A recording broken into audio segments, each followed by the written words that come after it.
तो मैं थोड़ा विदेश के बारे में भी कुछ बताता हूँ। सबसे पहले विदेश जाने के लिए क्या चाहिए? पासपोर्ट चाहिए, ठीक है ना? पासपोर्ट चाहिए, बिना पासपोर्ट के बाहर नहीं जा सकते।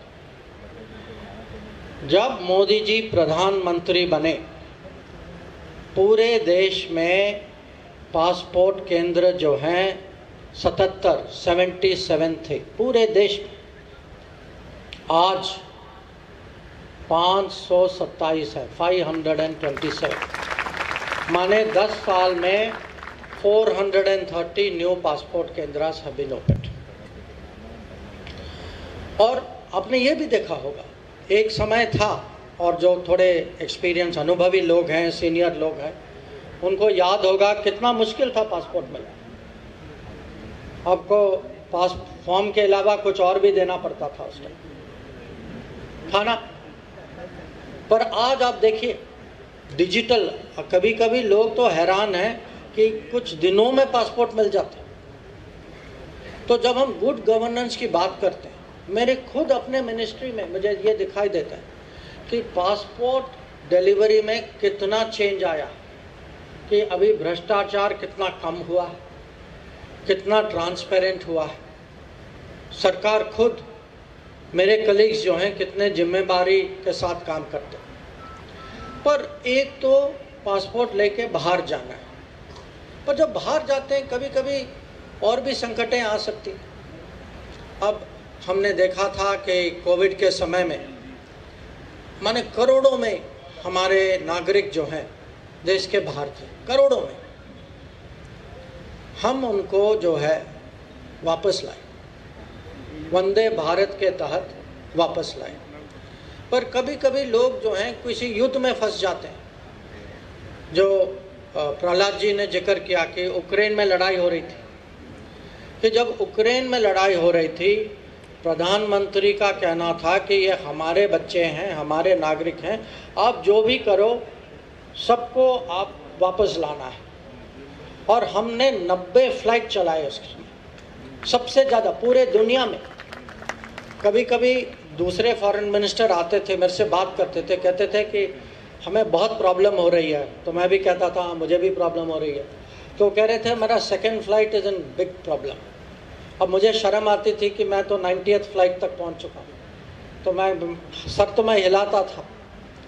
पर अगर आप देखें, सबसे ज़्यादा इवैक्यूएशन जो है हमने यूक्रेन के युद्ध में, फिर पिछले साल सूडान में भी युद्ध था, और उस समय कर्नाटक के लोग भी कुछ वहाँ, यहाँ के कौम कुछ फंसे थे वहाँ। तो आज जो है मोदी जी के सरकार में कोई भी भारतीय नागरिक बाहर कुछ भी होता है तो हम हैं उनके लिए, ये भी मोदी जी का गारंटी।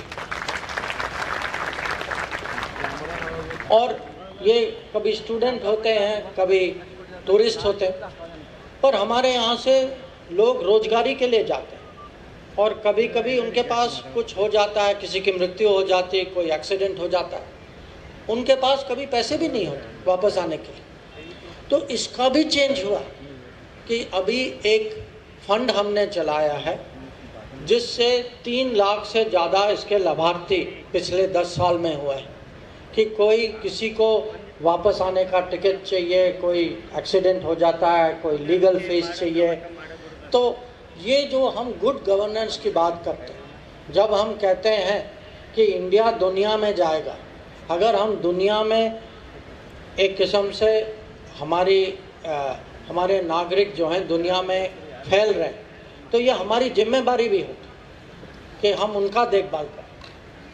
तो मैं आपको ये भी आश्वासन देना चाहता हूँ कि जैसे देश में परिवर्तन हो रहा है, दुनिया में भी भारत का फुटप्रिंट जो है, दुनिया हमारे लिए एक वर्क प्लेस बन चुका है कि हर साल हम कोशिश करेंगे जहाँ एम्प्लॉयमेंट अपॉर्चुनिटी हो, जहाँ किसी हमारे टैलेंट और स्किल के लिए डिमांड हो, कि हम वहाँ भी हमारे नागरिकों की सपोर्ट करेंगे।